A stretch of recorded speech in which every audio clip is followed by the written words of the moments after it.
Méditation de la communauté des disciples du Christ vivant en ce vendredi de la 28e semaine du temps ordinaire, année liturgique B.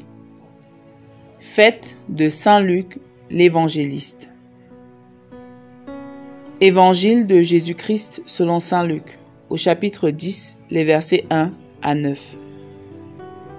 En ce temps-là, parmi les disciples, le Seigneur en désigna encore 72 et il les envoya deux par deux en avant de lui, en toute ville et localité où lui-même allait se rendre. Il leur dit : « La moisson est abondante, mais les ouvriers sont peu nombreux. Priez donc le maître de la moisson d'envoyer des ouvriers pour sa moisson. Allez, voici que je vous envoie comme des agneaux au milieu des loups. Ne portez ni bourse, ni sac, ni sandales, et ne saluez personne en chemin. Mais dans toute maison où vous entrerez, dites d'abord « Paix à cette maison ». S'il y a là un ami de la paix, votre paix ira reposer sur lui. Sinon, elle reviendra sur vous. Restez dans cette maison, mangeant et buvant ce que l'on vous sert, car l'ouvrier mérite son salaire. Ne passez pas de maison en maison. Dans toute ville où vous entrerez et où vous serez accueillis, mangez ce qui vous est présenté. Guérissez les malades qui s'y trouvent et dites-leur : le règne de Dieu s'est approché de vous. Acclamons la parole de Dieu. Méditation.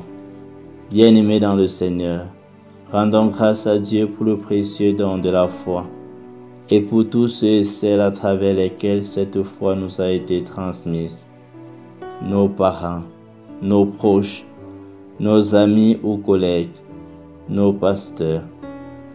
Et puisque personne ne peut réellement recevoir en lui le Christ, sans ressentir également le besoin urgent d'en faire l'annonce aux autres, demandons au Seigneur, au début de notre méditation, de faire naître en nous le désir d'annoncer avec audace la bonne nouvelle, à l'exemple de Saint Luc, dont nous faisons aujourd'hui mémoire. Cette mission n'est certes pas facile, mais nous sommes rassurés par la présence du Seigneur. En effet, lorsque Jésus envoie ses disciples en mission, il ne leur cache pas la difficulté de la tâche. Je vous envoie comme des agneaux au milieu des loups. Et en même temps, il les invite à partir légers, démunis même. N'emportez pas de bourse, pas de sac, pas de sandales. Et le premier message qu'il leur demande de transmettre à ceux et celles qu'ils croiseront sur leur route est un message de paix. Paix à cette maison. La première consigne que Jésus donne à ses disciples est donc celle du détachement. Il les invite à partir en étant vulnérables, sans sécurité matérielle. Ils doivent, légers et sans encombre, entreprendre leur chemin sans s'attarder en route. Et moi, qu'est-ce que je suis appelé à lâcher pour continuer à avancer? Qu'est-ce qui fait un obstacle à mon désir de suivre Jésus dans sa mission? Il est important de remarquer également que face à l'étendue de la moisson, Jésus invite les disciples à prier. Il les convoque à la foi. Nous devons laisser résonner en nous ces deux verbes qui indiquent les deux demandes de Jésus envers ceux qu'il a désignés. Prier et aller. La force de ces deux verbes se renforce par leur rapprochement. La prière est d'autant plus forte qu'une fois faite, je m'investis dans un autre champ. Ma manière d'être dans cet autre champ est d'autant plus forte qu'elle est en lien avec la prière.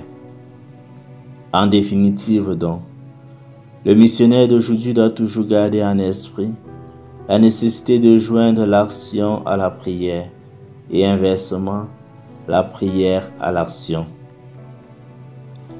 Il doit toujours se souvenir que la paix est toujours à offrir et que c'est à chacun de choisir s'il veut la recevoir ou la rejeter.